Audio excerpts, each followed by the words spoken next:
자, 그 다음 토픽은 인공지능이 이제 높아지게 됐는데, 그게 사회적 가치에는 어떤 역할을 미치느냐.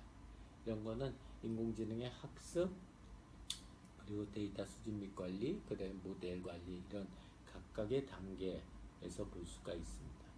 일단 데이터 수집과 관련돼서, 위험과 관련돼서는 아직까지는 정보 보유 주권자가 그 개인인데, 사용자인데, 사용자한테 이게 나와 있다기보다는 어떤 기관에, 예를 들어서 보험공단이라든지 또는 어떤 의료기관이라든지 이런 곳에 남아 있는 경우가 많다는 거죠.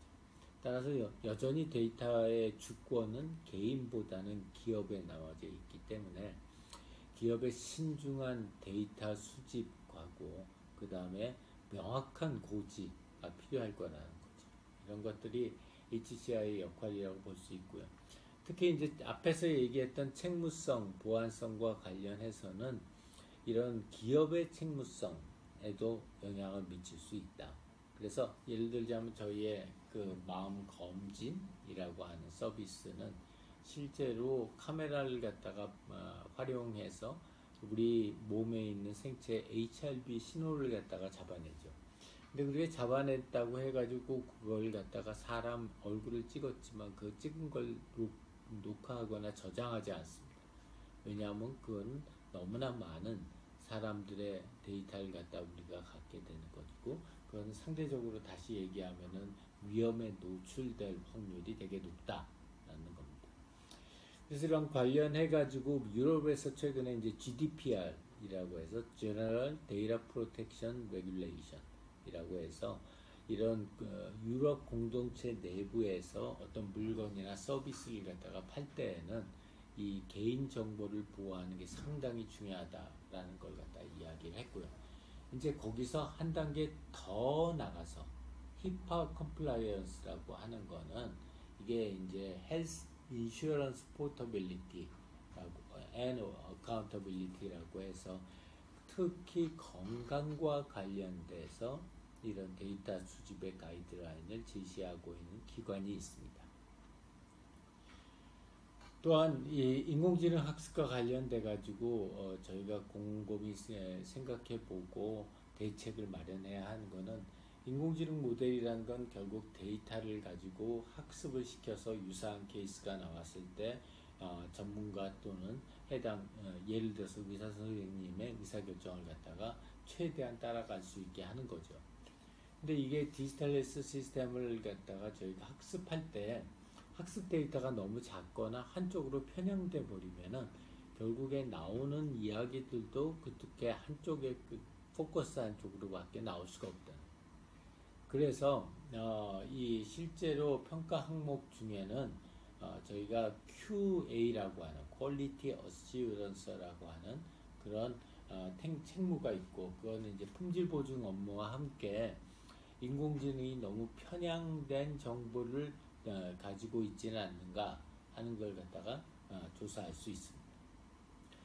또한 우리가 사회적 책임 중에서 중요한 것 중에 하나가 생성형 AI를 가지고 범죄에 악용될 가능성이 되게 많으니까, 그러니까 우리가 거기에 좀 점검을 할 필요가 있다라는 거죠.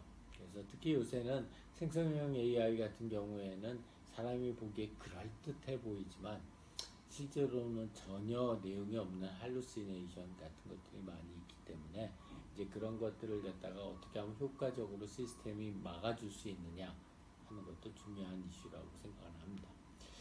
그래서 결국 디지털 시스템의 사회적 가치를 떠나서 궁극적인 목적은 무엇일까 했을 때, 첫 번째는 기존 시스템이 가지고 있는 시공간적인 한계를 감소시킨다. 두 번째는 인간 중심의 철학을 바탕으로 해서 사용자들로 하여금 지속적으로 서비스를 사용할 수 있게 한다는 것. 그리고 세 번째로는 이런 사용기간이 늘어나면 늘어날수록 그 경과에 따라서 더욱더 최적의 사용자 경험을 제공할 수 있다 라고 하는 것이 디지털 시스템의 목표라고 할 수 있습니다.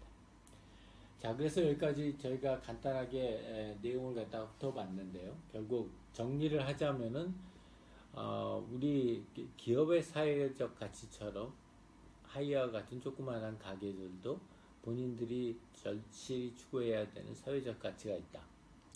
그리고 이런 사회적 가치 같은 경우에는 책무성, 투명성, 윤리성, 그리고 호혜성, 준법성, 규범성 등 여러 교수님들이 또 연구하고 있는 분야들이 이쪽 세부 항목들로 여기에 참여를 하고 있고요.